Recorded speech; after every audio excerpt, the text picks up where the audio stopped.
Hacer TV presenta Rendición de Cuentas.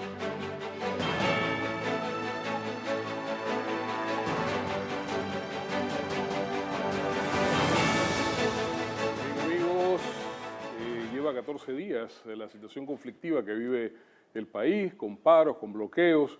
El gobierno ha tenido una posición, los huelguistas otra, pero hay un ambiente en el que parece predominar más el interés por encontrar soluciones que por llegar a un nivel conflictivo. Para analizar este tema y esta coyuntura que vive el país, hemos invitado aquí al vocero oficial del gobierno, el licenciado Rafael Mezquita, el ingeniero Rafael Mezquita, ¿verdad?, con quien vamos a conversar sobre esto. Rafa, bienvenido. ¿Cuál es tu apreciación de la coyuntura en la que estamos inmersos? Buenas tardes. Yo lo primero que quiero transmitirte aquí a Hacer TV es que esta gestión que han iniciado de diálogo permanente, ininterrumpido durante los últimos 48 horas, es una decisión acertada. Recuerdo que Torrijos nos decía siempre, en momentos como estos, cuando la patria te llama, a la patria no se le ponen condiciones. Y yo creo que en estos momentos en donde, sin la menor duda, el país atraviesa por una serie de dificultades, que quisiera no entrar en detalles sobre ellas, pero la mayor parte de ellas son dificultades que vinieron de afuera. Primero, todos los efectos de la pandemia, caída de la actividad económica, caída del empleo, caída del ingreso, y se metió todo un plan para aguantar esa caída y de repente, ¡pam!, se nos viene encima la guerra de Ucrania con el aumento del combustible, aumento de la inflación y aumento del costo de la vida. Obviamente que las medidas de la primera generación de la pandemia se quedaron cortas en esta segunda generación que se nos vino encima. El petróleo es la sangre de la economía. Y entonces obviamente que se nos quedó corto quizás el vale digital porque subió el combustible a los niveles en que estaba y la gente comenzó a resentir de que lo que ya se le había dado anteriormente no le alcanzaba para sobrevivir. Y explotó la cosa hace 14 días. Sin embargo, quiero destacar que sobre esa realidad, en este fin de semana, el gobierno nacional viene negociando en una jugada de carambola de tres bandas. Viene negociando por un lado con la comarca 9, viene negociando con los educadores en Santiago y tiene posiblemente mañana una tercera mesa de negociación con el grupo de Conusi y Frenadeso en Panamá. ¿Por qué no comenzamos antes?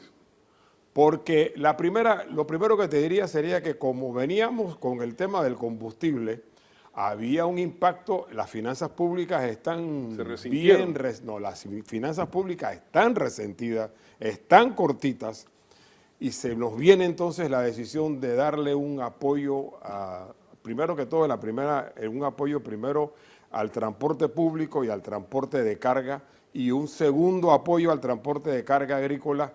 Eso ya significó como 55 millones de dólares a los pescadores, 55 millones de dólares adicionales por mes. En situaciones como estas, en donde las finanzas están tan delicadas, tú tienes que ver de a dónde vas a sacar el dinero, qué vas a recortar, qué vas a cortar, a dónde vas a buscar lo que viene para poder llegar entonces al acuerdo de ahora de buscar un precio. ¿Qué vamos a sacrificar? ¿Qué vamos a sacrificar? Bueno, hay una decisión inicial.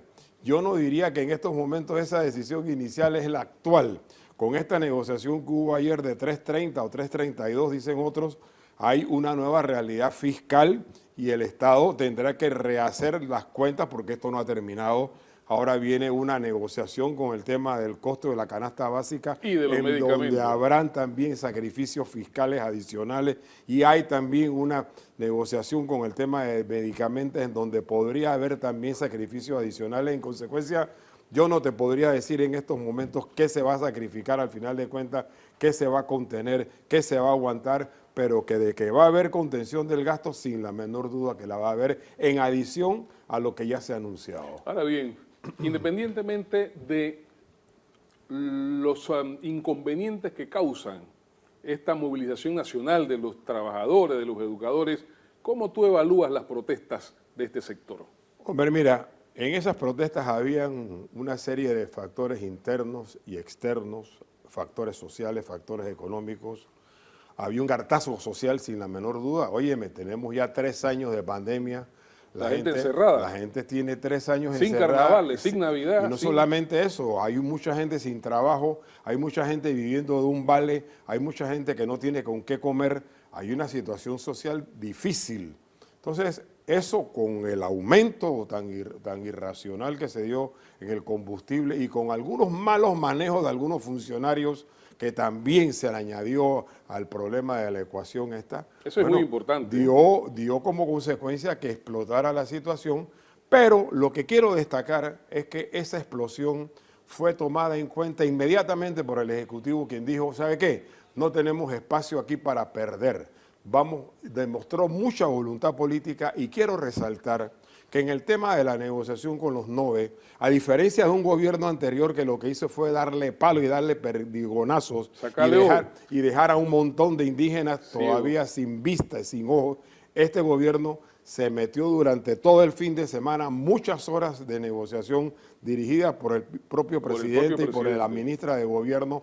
Llegó a un acuerdo en principio con algunos grupos indígenas que ya afortunadamente pareciera ser que abrieron 6 puntos. Hay algunos de ellos que todavía están en contra. Yo siempre he dicho que en estas negociaciones tan complicadas siempre van a haber grupos radicalizados que van a estar en contra.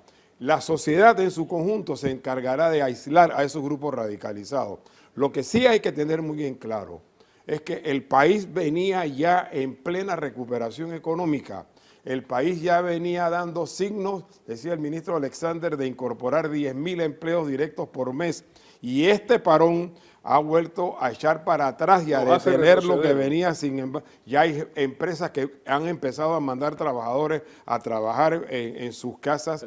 Se ha reducido la actividad económica y ese es uno de los principales razones por las cuales celebro que el gobierno nacional haya tomado la decisión de caerle encima a este problema inmediatamente, porque esta detención de la reactivación económica nos trae como consecuencia que el desempleo iba a empezar a aumentar y la informalidad iba a empezar a aumentar. En consecuencia, yo sé que esto no ha terminado, esto no se termina de un día para otro, todavía faltan bastantes días por negociaciones y por conversar. Van a haber grupos más radicales que otros, pero el gobierno debe mantener la voluntad de seguir escuchando a la gente, de tener mucha paciencia, de tener mucha tolerancia, la fuerza pública de respetar hasta el final los derechos humanos de la gente a protestar, que eso es parte de la democracia y yo no tengo la menor duda que así como el gobierno está demostrando voluntad política para llegar a un acuerdo, las organizaciones sociales, las organizaciones empresariales, que también están sufriendo las mismas consecuencias de este posible bajón, tienen la voluntad, no tengo la menor duda, de llegar a un acuerdo con el gobierno y levantar la coyuntura tan difícil que estamos viviendo. Los panameños, históricamente, hemos demostrado al país que siempre tenemos la inmensa capacidad de negociar y de ponernos de acuerdo en paz. Y yo no tengo la menor duda que en esta ocasión va a ser igual. A mí me parece muy interesante, y lo acabas de mencionar, Rafael, esa decisión del gobierno de mantener en primera instancia la política esta de puertas abiertas, de diálogo, de consenso que se viene estilando prácticamente desde 2019. Cada problema que surgía, el gobierno recibía a la gente en la presidencia, se sentaban a conversar y llegaban a un acuerdo. Pero hay un elemento más que creo que en algún sentido alguna gente esperaba que la policía saliera a repartir tolete, a lanzar bombas lacrimógenas, a romperle la cabeza a alguien y sobre todo un muerto, porque casi siempre ese es el colofón de estas situaciones. ¿Cómo tú evalúas esa decisión del gobierno de no usar la fuerza en esta coyuntura? Yo no tengo la menor duda que el señor presidente de la República instruyó al ministro de Seguridad y a los estamentos de seguridad de tener mucho manejo, mucha tolerancia y mucha tranquilidad frente a esta. Hay que ver las vistas de Colombia y las de Chile. Y eso que tú estás diciendo es la verdad. Aquí en estos momentos hay muchos provocadores, hay algunos provocadores que lo que quieren son que vayamos a actos de violencia para radicalizar el movimiento.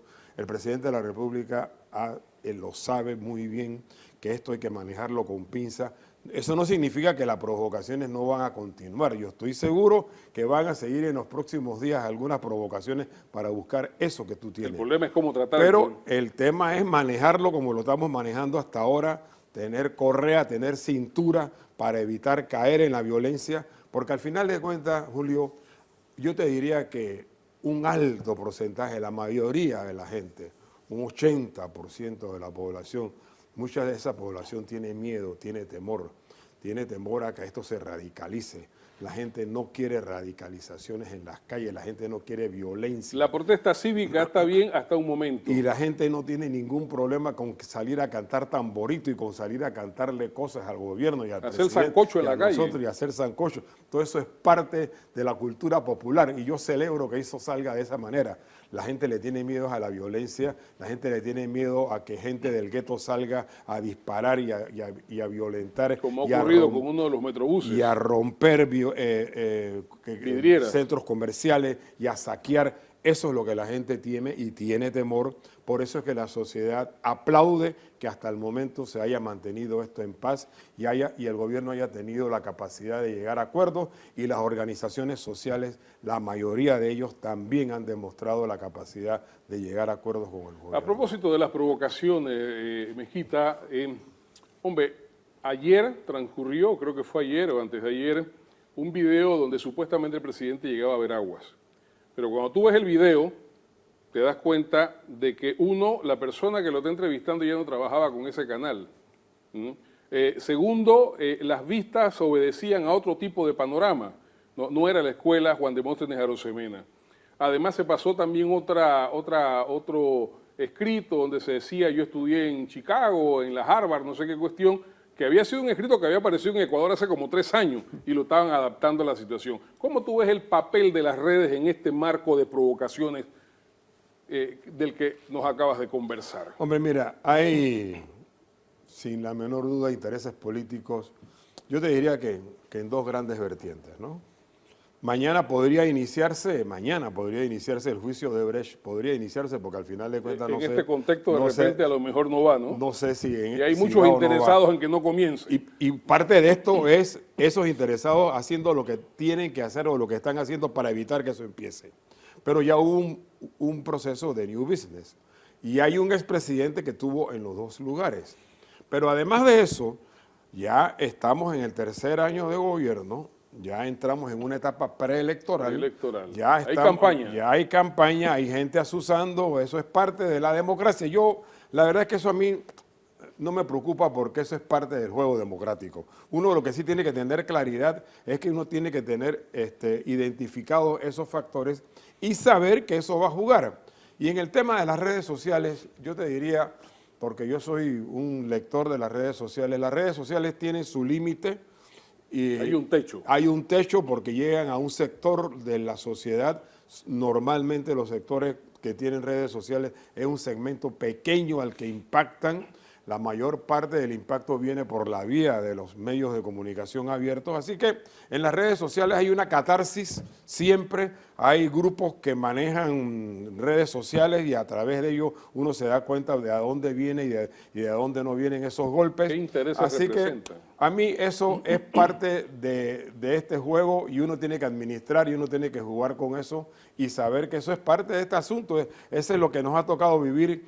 Nosotros en nuestra época no habían estas redes, pero tenemos que acostumbrarnos a vivir con ellas y tenemos que saber que eso es parte del juego democrático, si se quiere. Semanas antes de que esto estallara, yo diría que 3 o 4 semanas antes, la coyuntura política registró un debate a través de los medios sobre el tema de los subsidios.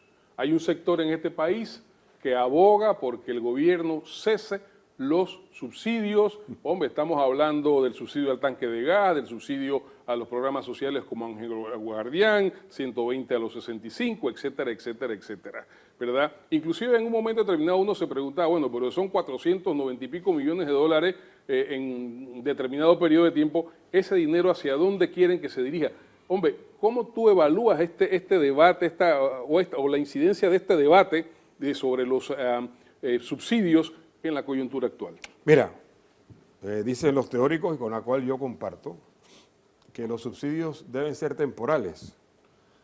Los subsidios deben ser políticas públicas de coyunturas. Que tú aplicas para cierto periodo de tiempo, que cuando ya pasan las condiciones ya debes empezar a reducirlo temporalmente, porque ya tú creas condiciones para que esas personas vayan a trabajar y consigan un empleo ya permanente y tengan un ingreso permanente y no dependan del subsidio del Estado. Bueno, Perfecto. pero en el caso del Vale Digital comenzamos Sí. con 1 millón, Así estamos es. en 300.000 ahora. Entonces, sí, lo que te quiero decir es que yo entiendo y comparto en parte esa teoría. Pero también los subsidios tienen algo que se llama el tiempo, el timing de quitarlos, cuándo, en qué momento. ¿Y cómo? En estos momentos en donde el país está viviendo la situación que está viviendo, sería un error, pero gravísimo, que el gobierno nacional eliminara, redujera o quitara subsidios. Hay una sociedad que en estos momentos está viviendo momentos difíciles. Uno tiene solamente que caminar y ver lo que la sociedad está viviendo para poder llevar un tanque de gas y poder poner la poca comida que puede poner un gran sector de la sociedad en la mesa. De ahí el carácter legítimo de la protesta, ¿no? Y de ahí la necesidad de mantener este subsidio hasta cuando las condiciones cambien. En estos momentos el desempleo, dicen algunos, anda por el 10-11%. Nosotros tuvimos hace algunos años atrás el desempleo del 3-4%. Cuando uno ve allá desempleos del 3-4%, cuando uno ve a tasas de crecimiento económico sostenibles de varios años arriba del 5-6%, entonces ya tú podrás pensar en eliminar, en reducir, en ajustar los subsidios. Pero en momentos como estos, imposible. Estos son los momentos en donde los subsidios tienen que mantenerse. Estos son los momentos en donde están todas las condiciones y todas las razones para que la gente reciba ese subsidio. Y no solamente aquí, en Estados Unidos, en Europa, en un montón de países del mundo se está subsidiando a la gente En España porque la acaban de hacer una pandemia aprobación. le ha pegado duro a muchos Claro. sectores de la sociedad, y esos sectores de la sociedad apenas pueden sobrevivir gracias a ese vale digital que en Panamá el gobierno ha mantenido y no le ha quitado a esa gente durante 2 años. Pero hay quienes asocian este problema al tema de la deuda, ¿verdad? Nosotros llegamos con 30.000 millones de dólares en esta administración. Vamos por 40.000 millones, etcétera, etcétera. ¿Cómo se ve este problema de la deuda en el contexto de este problema? Mira, hay una realidad que yo siempre le digo a las personas. Cuando yo voy a un banco a pedir un préstamo, el banco evalúa la capacidad que yo tengo de generar ingresos y sobre la base de eso me dice te puedo prestar 1, 2, 3, 4 o 5 o no te puedo prestar nada. El país es evaluado por unas instituciones que se llaman calificadoras de riesgo que le dicen a los bancos, Panamá es un país que tiene capacidad para endeudarse hasta tanto. En consecuencia, si el país se está endeudando y si hay gente dispuesta a comprar los bonos que el país emite, es porque el país tiene en el mundo una imagen de que es primero un buen pagador y tiene capacidad para enfrentar esa deuda que está asumiendo. Hasta el momento, las calificadoras de riesgo han dicho Panamá es un país de riesgo bajo. El país tiene la relación deuda-PIB, que es la relación que te mide a ti cuánto de lo que tú produces le estás utilizando para pagar la deuda. ¿Cómo estamos ahora? Está ahora mismo en el 45-46% y quiero decirte que si uno mide la relación deuda-PIB de todos los países del mundo, Panamá está como por la mitad. O sea, la mitad de los países del mundo tienen una relación deuda-PIB arriba de Panamá y la otra mitad está abajo. Hay países que tienen 110, 120%, obviamente que son países poderosos, como Japón, como los países europeos. Pero Panamá en su contexto es un país que frente a las calificadoras de riesgo y a los organismos internacionales tiene capacidad para endeudarse y por eso nos prestan. Ningún banco te presta dinero si tú no tienes capacidad para repagarle. Entonces, por eso es que nosotros tenemos todavía, no estoy diciendo que un margen muy grande, pero tenemos todavía la capacidad, tenemos un espacio para asumir deuda porque la gente sabe que tenemos la capacidad de repagarla. Volvamos, Rafael, al diálogo. Sigue desarrollándose en Santiago de Veraguas. Hace 1 hora acaban de pedir un receso, la delegación oficial pidió un receso, creo que está por reiniciarse a la 1 de la tarde esto. Una de las preocupaciones que nos llegan, que la gente nos escribe, hombre, es la aparición o la presencia de cierta tosudez, de cierta negativa, pese a que el gobierno ha venido planteando toda una serie de esfuerzos de flexibilidad, de aceptación, de decir sí, por ejemplo, el día viernes dijimos 3.50, pero Anadepo planteó 3.40, dijimos sí, y después Anadepo dijo que no 3.40, sino 3.32, también le dijimos sí, ¿no? Pero sin embargo, pareciera que hay algún sector interesado en que la cosa no se resuelva. ¿Qué vamos a hacer frente a eso y cómo tú ves el futuro del diálogo? El diálogo es un proceso de negociación que no se termina de un día para otro. Hay que tener mucha paciencia. Yo recuerdo haber negociado en algún momento con trabajadores por horas infinitas y nos cansábamos ellos y nosotros. 3 de la mañana tomando café. Y eso era parte de esto. O sea, a mí no me preocupan esas cosas y al gobierno tampoco le deben preocupar. Eso es parte de los procesos de negociación. Y si hay buena voluntad, yo no tengo la menor duda que llegaremos a buen puerto. Y yo, por lo que estoy viendo, es que la mayoría de las organizaciones, como te dije en algún momento, han expresado buena voluntad. Siempre al final quedarán los todo nada, siempre al final quedarán los radicales, pero ellos quedarán aislados del resto de la sociedad, porque la sociedad lo que quiere es que ya resolvamos esto. Pero esto no es de un día para otro, esto va a llevarse algunos días más, ojalá que mucho menos de lo que ellos quieren, pero hay que tener mucha paciencia, hay que tener mucha tolerancia y en eso tenemos a un dirigente como a Laurentino Cortizo que lo que ha demostrado es paciencia y tolerancia para poder llevar adelante esto a buen puerto. A propósito del presidente, la semana que está por terminar se instaló en la Ciudad del Saber una mesa de diálogo. Y hubo sectores que dijeron para allá no vamos. Pero sin embargo, la semana termina, ¿no? Y hay uno de esos sectores que ahora está planteando una mesa única. Sí. ¿Qué nos dice? Como te dije, en estos momentos hay un juego de billar de una carambola de 3 bandas, ¿no? 3 bandas. Ya una de las bandas se aplacó, se terminó, pues, en principio, que fue la comarca. Está Santiago y está Panamá. Hay diferentes teorías de negociación. Algunos dicen mantengamos las 2 mesas, otros dicen lleguemos a una mesa única. El gobierno nacional tomará su decisión, porque sí te quiero decir que las agendas son distintas. La agenda de Panamá, la de donde está Conusi, Frenadeso y estos compañeros del Suntrack, yo la conocí, es una agenda que tiene 32 puntos, es una agenda infinita. Eso es de varias semanas de conversaciones. Llega diciembre y estamos en esto. Así es. Entonces, bueno, esa es la agenda que ellos presentaron. A mí me tocó revisarla, mirarla. Muchas de esas cosas se han cumplido, muchas de esas cosas están en camino de cumplirse. Yo no sé si al final del camino de hoy en Santiago se levantan los señores de allá, dicen nos vamos para Panamá mañana. Las iglesias están haciendo su trabajo para buscar una solución, si se mantienen las 2 mesas o se mantiene una. Yo creo que 2 o una mesa tendrá que ver finalmente con las facilidades que nos da ambos procesos para llegar lo antes posible a una solución. Si fundir las 2 mesas en uno nos garantiza que haya más posibilidades de llegar a acuerdos más rápido, bienvenida a la 1. Si mantener las 2 nos da esa posibilidad, mantengamos las 2. En esto hay que tener mucha flexibilidad, mucha cintura y hay que jugar con las condiciones que se están dando en el país. Hay un elemento, Rafa, y perdona que te exprima, ¿no? Pero ¿Está bien? Es importante hacer esta pregunta.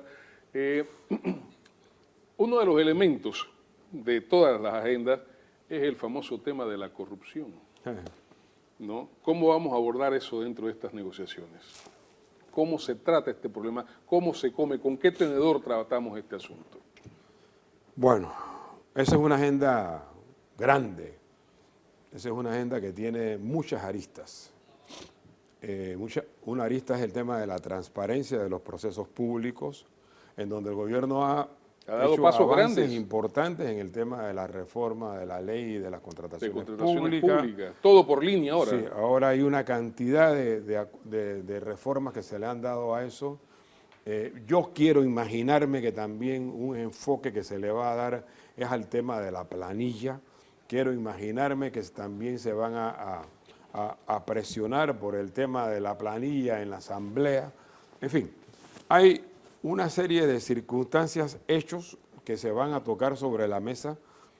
Yo lo que planteaba al respecto es que el gobierno nacional ha demostrado voluntad política para enfrentar todas esas situaciones en esta coyuntura. Agenda abierta. Bueno, ¿no? pues vamos a discutirlo, pues. discutirlo. Entonces, si ustedes lo que están planteando es que hay que sacrificar a 4.000, 5.000, 20.000, 25.000 personas, no nos olvidemos que mucha de esa gente son gente pobre, que mucha de esa gente está llevando a través de su trabajo y no necesariamente de botellas, porque hay muchos que llegan a la conclusión De que hay política de que 27.000 lo que están trabajando son botellas. No, Eso no es así de- hay que tener mucho cuidado con eso, porque mucha gente no es botella, la mayoría de esa gente trabaja. Aquí hay un funcionario público que elabora, Y de la verdad. mayoría de esa gente en estos momentos está preocupada porque siente que se le va a voltear las posibilidades de poder llevar el sustento a su casa. Entonces, manejemos esto con pinza, manejemos responsabilidad. esto con responsabilidad y con respeto a la dignidad de las personas. Porque las botellas que se vayan y que las quiebren y que hagan lo que quieran con ellas. Pero la gente que está haciendo su trabajo, que se respete la dignidad de ellos y que se respete a esa gente. Una última pregunta, Rafa, para no abusar de ti. Hombre. Mira, sabemos que Laurentino Cortizo Cohen ha estado de lleno en todo esto. Baste saber que el viernes llegó a las 10 de la noche a la comarca Nove Buglé y esta madrugada estaba en la firma del acuerdo. Pero sin embargo, la cara visible de todas estas negociaciones ha sido José Gabriel Carrizo, AEN. ¿Cómo evalúas el papel del vicepresidente? Yo felicito esa decisión. Y yo felicito esa decisión porque el presidente de la República, en su estado de salud, lo que menos necesita es manejar situaciones de estrés. El estrés es un factor importante en el posible deterioro de su salud. Así que el señor vicepresidente de la República tendrá que asumir muchas más responsabilidades de aquí en adelante, porque el presidente tiene que aparecer en el momento en que debe aparecer, pero el presidente tiene que tener cuidado con el manejo del estrés, porque los especialistas, muchos de ellos me han dicho, una de las cosas que más le puede perjudicar a él en su enfermedad es esa. Así que yo pienso, a lo mejor ese es un factor, pero yo pienso que la entrada del señor vicepresidente de la República en esta coyuntura va a ser permanente de aquí en adelante, porque él tiene que entrar a jugar un papel para evitarle, para minimizarle el riesgo al presidente de la República que se deteriore su estado de salud. Ha sido Rafael Mezquita con nosotros, vocero del gobierno, en un análisis sobre el tema de coyuntura, el gran conflicto con los bloqueos y la situación con los educadores y los trabajadores. Ha sido todo para rendición de cuentas. Gracias, Rafael. Gracias a ustedes. Muy buenas tardes. CERTV presentó Rendición de Cuentas.